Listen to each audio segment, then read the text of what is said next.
Mga kapuso, ngayong umaga, kwentong lingkod para sa bayan ang ating matutunghayan. Ating makakasama ang dating naging membro ng New People's Army. Pero ngayon, isa na siyang aktibo ng Armed Forces of the Philippines. Sabay natin kilalanin si Private Ray Christian Sabado. Sir Chan, good morning and welcome po dito sa At Home with GMA Regional TV na makikita sa buong Mindanao. Kumusta po kayo? Good morning po. Okay lang po. Okay lang naman po. Sir Chan, unang-una, aming napag-alaman na dati kang naging miyembro ng NPA at napunta sa kabukiran ng Northern Samar. Pwede mo bang ikwento sa amin kung paano ang naging experience mo doon sa desisyon na iyon? At ano po ba ang naging buhay nyo sa kabukiran? Yes po, pwede na. Napakaraming challenges habang nasa loob ako ng New People's Army. Napakaraming struggle. Siguro yung isang maibabahagi ko ay yung mga encounters siguro na nasamahan ko doon sa loob ng New People's Army dahil talagang nandun yung takot, andoon yung mga panahon na natotraumatize ako dahil sa 2 hours na labanan namin sa pagitan ng Philippine Army that time. So andoon yung hindi talaga ako sigurado na kung mabubuhay pa ba ako or hindi na. Andoon yung araw-araw, gabi-gabi kahit yung patak ng ulan sa mga kubo namin ay naiisip ko na agad na putok ng baril. So ganun kagrabe yung buhay namin bilang mga members ng New People's Army. Sir Chan, ano po ba ang nagtulak sa inyo na sumuko at bumalik na sa gobyerno at komunidad? Ano-ano po ba ang mga naging realizations ninyo? Yung story kasi ng buhay ko from being an activist, naging NPA, tapos later on ay nahuli, tapos nakulong dahil sa ganitong kaso. Kahit yung tingin sa amin dapat ng mga sundalo at ng mga pulis ay kalaban o kaaway, hindi nila kami ganun tiningnan. Ang dami kong naging close na mga pulis habang nasa loob ako ng presuhan. Sabi ko nga din sa isang statement ko ay talagang dumating sa punto na ginagawa nila laging pinapahay moral ako habang nasa loob ng kulungan. Then yung army mismo, like morning, breakfast, and lunch, yung mga good deeds na binigay nila sa amin na mga nahuli, ay andoon na yun yung nakapag-touch ng hearts namin para ibigay ng buo yung mga sarili namin sa Philippine government.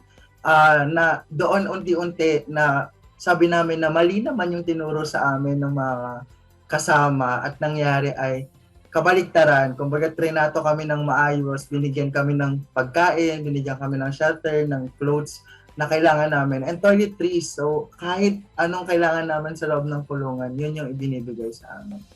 Ngayon sir, isa ka ng ganap na sundalo at nagsisilbi para sa bayan. Bakit po ba ito ang napili niyong tahakin? Hindi ko talaga siya plano na maging sundalo ko. Pero dumating kasi sa time na nagbibigay na ng threat yung NPA sa family ko. Hindi lang sa akin kasi matatanggap ko pa kung sa akin kasi talagang sasabihin nila na traitor kami. Ganyan. Pero pati yung family ko na. So doon na ako nag-decide na sabi ko ay kailangan ko ng isang organization na magsisilbing protection, magpo-protect doon sa family ko. Kailangan ko ng isang organization na makakapag-secure doon sa mother ko, sa kapatid ko na ang nangyari ay, sabi ko, kailangan kong pumasok sa organization ng Philippine Army. Siyempre sir, dalawang magkalabang panig ang na-experience mo na. So sa tingin niyo po ba, ano po ba ang pinagkaiba ng pinaglalaban ninyo noon bilang miyembro ng NPA at ngayon na bilang miyembro ng AFP? Malaki yung pinagkakaiba. Pareho kaming tumatangan ng armas, pareho kaming may armas, pareho lang may armas yung NPA at yung sundalo. Parehong gustong maglingkod sa mamamayang Pilipino at sa sambayanan. Pero siguro yung isang malaking pinagkaiba, yung Philippine Army, goal niya na makapag-serve sa mamamayang Pilipino at maging katuwang ng government for good governance Samantalang yung New People's Army naman ay gusto nilang pabagsakin yung gobyerno at palitan yung sistemang umiiral sa atin ngayon. Sobrang magkaiba na ako yung nagbibigay ng tulong ngayon doon sa mga magsasaka natin sa pamamaraan ng pagbibigay ko ng financial na tulong. Ako mismo parang at least ako nakakapagbigay na ako sa kanila na dati sila yung nagbibigay sa akin ng food, ng kahit anong material na bagay na at pera nung mga panahon na sa loob pa ako. Ngayon, ako na yung nagbibigay sa kanila ng food, ako na yung nagbibigay sa kanila ng financial support for their para sa pagkain nila sa araw-araw. So parang andun yung fulfillment na nakakatulong ako sa kanila. Sir Chan, ano po ba ang mensahe niyong gustong iparating para sa ating mga kapuso viewers dito sa Mindanao? Go ahead, sir. Siguro sir, yung gusto kong mensahe o maaari kong ibigay na mensahe at tulong siguro sa kanila. Siguro maging vigilant sila sa ganitong mga organization na nagre-recruit ng mga NPAs, nagre-recruit, ginagamit yung pagiging legal na organisasyon nila para sabihin na para sila sa bayan. Pero sa katotohanan ay na itong mga organization na ito ay sila mismo yung nagre-recruit ng mga kabataan sa New People's Army. At sila mismo yung nagdadala sa mga kabataan sa madilim na landas. So parang sa akin siguro maging vigilant, and of course to all mothers and parents na yung mga anak nila ay na-recruit ng NPA, Road to Hope na makuha pa natin at mabawi pa natin yung mga anak natin.